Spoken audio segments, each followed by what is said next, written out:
Hello, fellow travelers.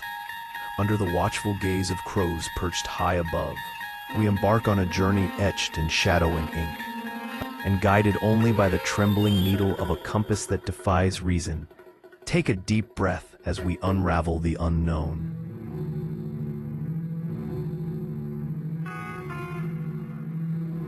Hello fellow travelers, my name is SG and welcome to the channel. Today we'll be going over another forgotten gem, but this time this one's from DC Comics. This is another anime film that never really got much play after its release. It did get a small series before and a small comic run after, but for the most part it went under the radar. But I did like it myself, I really enjoyed it, thought it was a unique and fresh take on the Justice League, and acted as its own one-shot or even as its own series in the multiverse of the DC heroes, and I would really like to see them continue on. But with all that being said, let's get started with Justice League Gods and Monsters. If you like this content, please leave a like, comment, subscribe down below.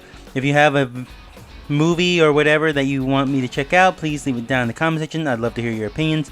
If you like this movie, please let me know. I'm very much interested to see if it's remembered fondly or if it's looked on poorly, and if it definitely does deserve either a sequel or a spin-off in its own vein.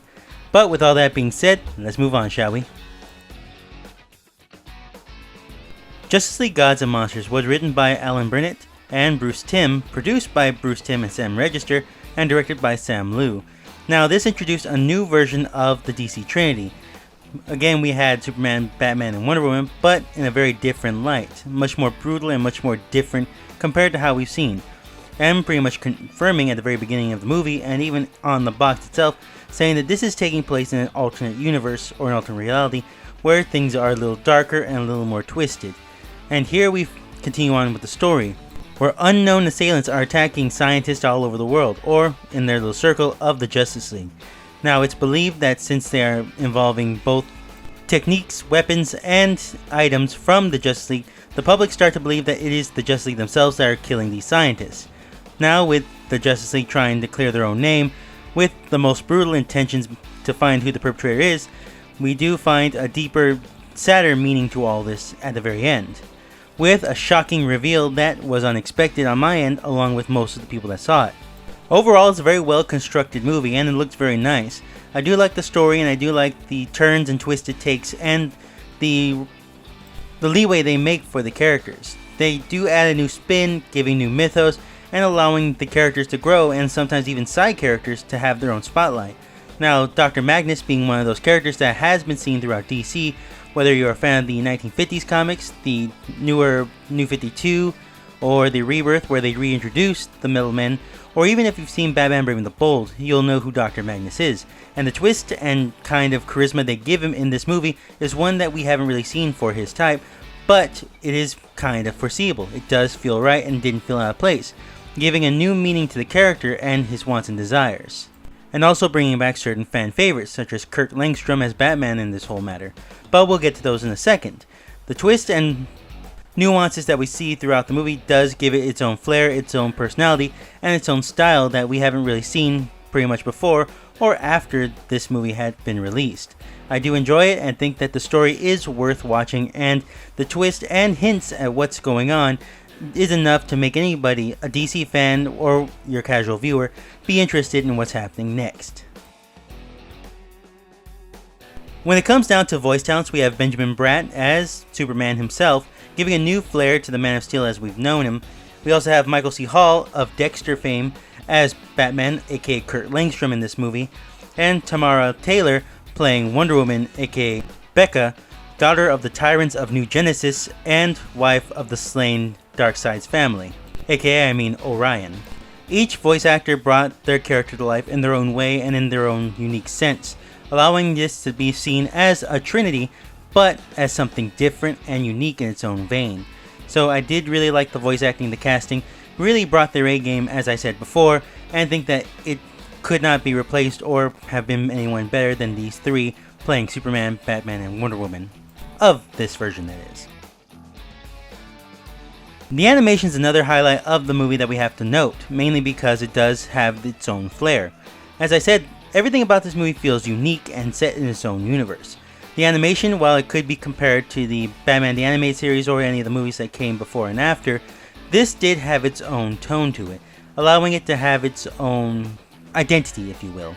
It had a darker tone, much darker than we've seen in the Batman universe, and something different we've seen from the Superman universe. With even characters kind of reflected in this own style, having its own air does seem to be a correct move in this, because it does have a nostalgic vibe. I'm not going to say it doesn't. It does feel like a DC project, but at the same time, you can't really pin down which other ones it feels like.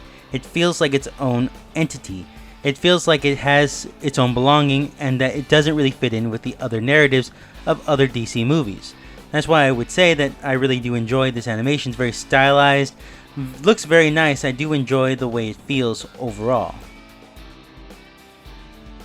Now, something I would really like to talk about are the origins of the big three in this universe, that being Superman, Batman, and Wonder Woman, mainly because they are so different from what we're usually seeing in a DC project, whether it be a movie, an Elseworld, or even just a comic book telling of these characters. This is doing something very unique that we haven't really seen before in the past. So, to start it all off, let's start with Superman, shall we?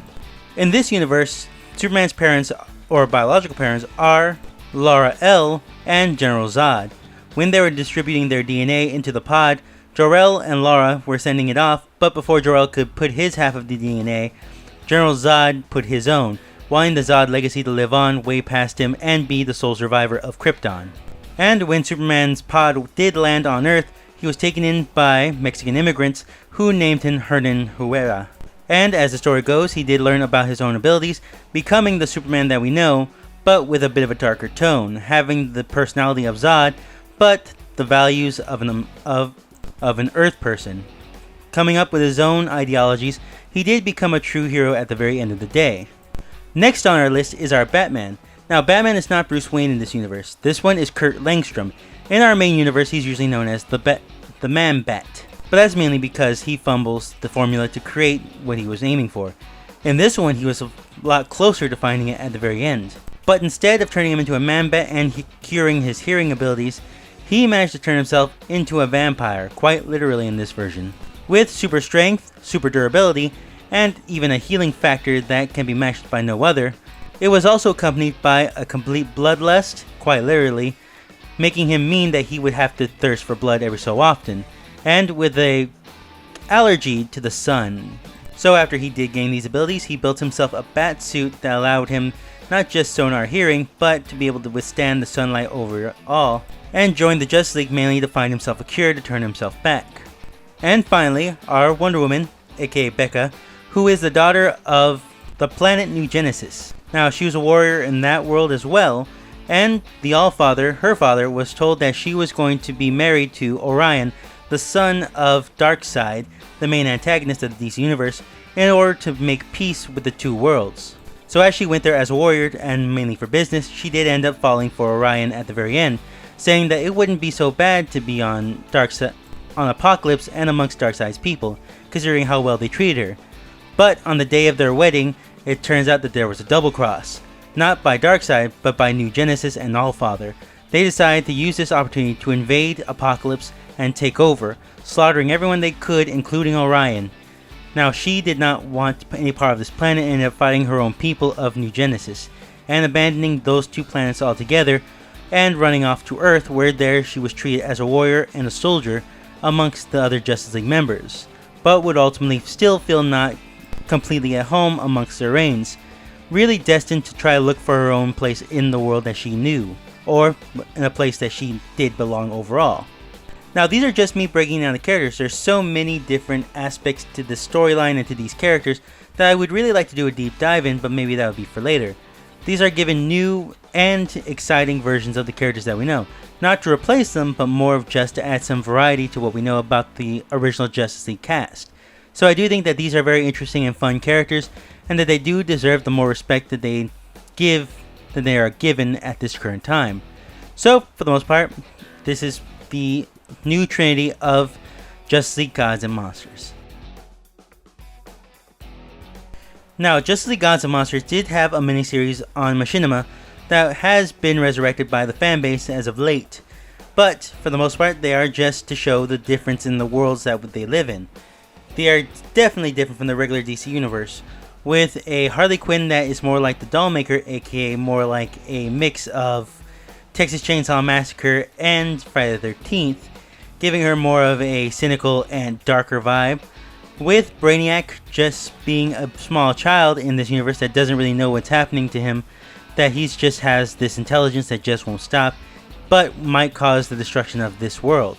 And with the Wonder Woman being the soldier that's called upon, or even just going to where she seems to be interested in, fighting a robotic Giganta, there is a lot that can be said in this small series. It definitely shows that this is a dark universe, that they are beaten down heroes, if you will, and that they are not exactly the greatest of heroes at the same time. They're willing to do what they have to save the day, whether it means this or that. But for the most part, it does offer a lot to their perspectives, and kind of questions what are the Joker like in this universe. We know what Lex Luthor is, but what is Parasite like? What is most of the Wonder Woman villains like? What is Dr. Poison? We do have a lot of questions about this universe that would like to be expanded upon in the future, and maybe they would have if the movie had gotten picked up a little bit more. Not to say it didn't make its money back, it did 2 times over, it just was never looked at again. So this series did do its job in just that it offered a question: what is this universe really about? What is next for it? And how much more of these characters are we going to see a darker, twisted kind of take on it?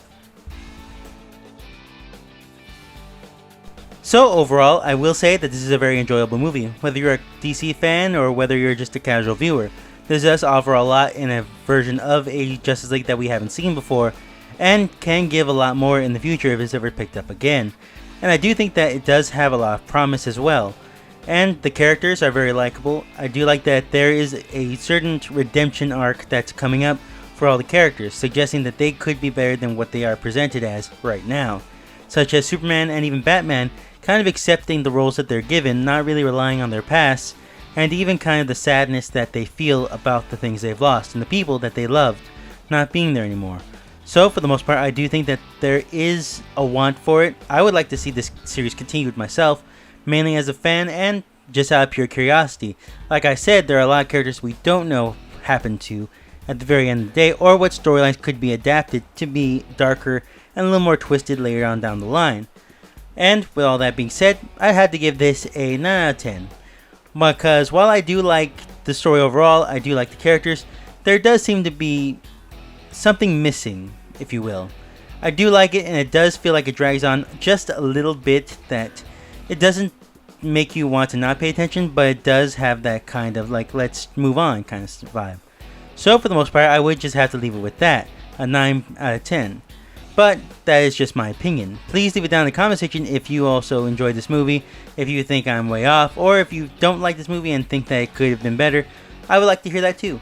So, like I said, please leave your comments down below. I'd love to hear them. And with all that being said, please leave a like, comment, subscribe. If it helps me out, lets me know that you like this content. And I can't wait to see you guys next time. I'll be back with another video very soon. See ya, and have a great one.